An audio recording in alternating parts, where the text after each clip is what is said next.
শুভ সকাল বন্ধুরা। খুব ভোরবেলায় ঘুম থেকে উঠে দুপুরে রান্না বান্না করার জন্য সবকিছু গোছগাছ করে নিয়েছি। আর এখন এক গ্লাস ঠান্ডা জল খেয়ে নিচ্ছি। আর রান্না করতে যাওয়ার আগে আমাদের প্রত্যেকেরই উচিত এক গ্লাস জল খাওয়া, এতে আমাদের স্কিনটা খুব ভালো থাকে। ফ্ল্যাশব্যাক।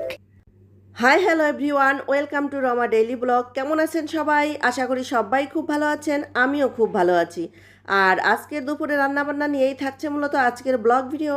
আজ আমি রান্না করব বাইন মাছ দিয়ে ঢেঁড়সের তরকারি, অনেকেই আবার এটাকে ভেন্ডি বলে, আর চিংড়ি মাছ দিয়ে কলমি শাক, আর কাঁচকলা দিয়ে পাতলা করে ইলিশ মাছের ঝোল। তাহলে চলুন আমার সাথেই থাকুন। এই তো চুলার উপর আমি কড়াইটা বসিয়ে দিলাম, এখন কড়াইটা গরম হওয়ার অপেক্ষা। তো গরম হয়ে গেছে, এখন আমি সরিষার তেল দিয়েছি, আর এখানে আমি বাইন মাছগুলো হালকা করে ভেজে নেব, কারণ বাইন মাছগুলো অনেক দিন যাবৎ ফ্রিজে ছিল, আর ফ্রিজে থাকলে একটু ভেজে নিলে ভালো লাগে খেতে। বাইন মাছটা আমি সাধারণত কাঁচা মেখে রান্না করি, আজ আমি ভেজেই রান্না করব, তবে কিন্তু বেশি ভাজা যাবে না, হালকা করে ভেজে তুলে নিলাম। আর এখন চিংড়ি মাছগুলো সর্ষের তেলেও ভেজে নেব, এটা আমি কলমি শাক দিয়ে রান্না করব। তো চিংড়ি মাছের মাঝখানটা একটু ফাঁকা করে আমি রাঁধুনি আর কালো জিরে ফোড়ন দিয়ে দিলাম। আমি সব কিছুতেই কালো জিরে খেতে বেশ ভালোবাসি, আর এর স্মেলটা আমার খুব ভালো লাগে।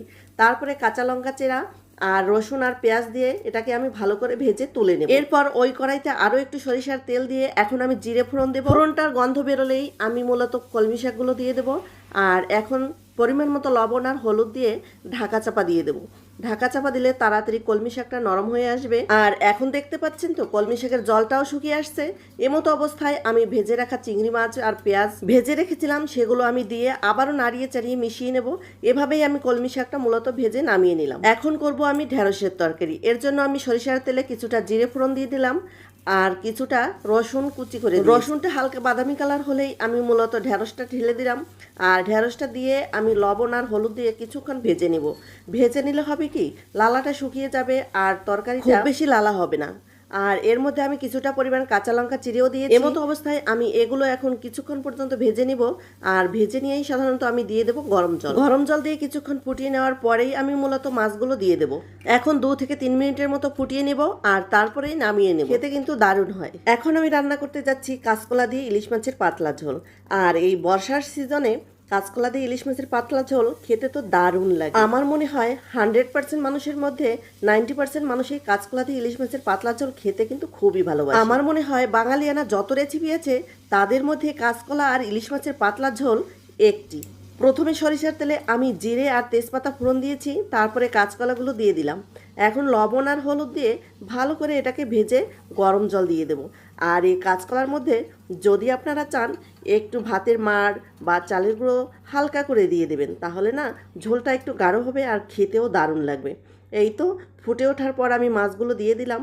আর আজকে কম মাছ দিয়ে রান্না করব, কারণ ইলিশ মাছ খেতে খেতে আর ভালো লাগে না। আমি এবং আমার বাবাইরা এখন কেউই ইলিশ মাছ খাই না। এই তো আমার রান্না কমপ্লিট। রান্নার শেষে বাবাইয়ের জন্য একটু দুধ জাল করে নিলাম। আর এই দেখুন আমার রান্না। এই তো কাঁচকলা আর ইলিশ মাছের তরকারি, ঢেঁড়সের তরকারি, আর হচ্ছে কলমি শাক দিয়ে চিংড়ি মাছের ভাজি। কেমন লাগলো আজকের দুপুরের রান্নাবান্না সেটা কিন্তু আমাকে কমেন্টস করে জানাবেন অবশ্যই। আর যদি ভালো লাগে তাহলে অবশ্যই লাইক শেয়ার করে আমার পাশেই থাকবেন। এমতো অবস্থায় আমি বিদায় নিচ্ছি, দেখা হবে অন্য কোনো নতুন ভিডিওতে। ততক্ষণ সবাই ভালো থাকবেন, সুস্থ থাকবেন। Tata, by.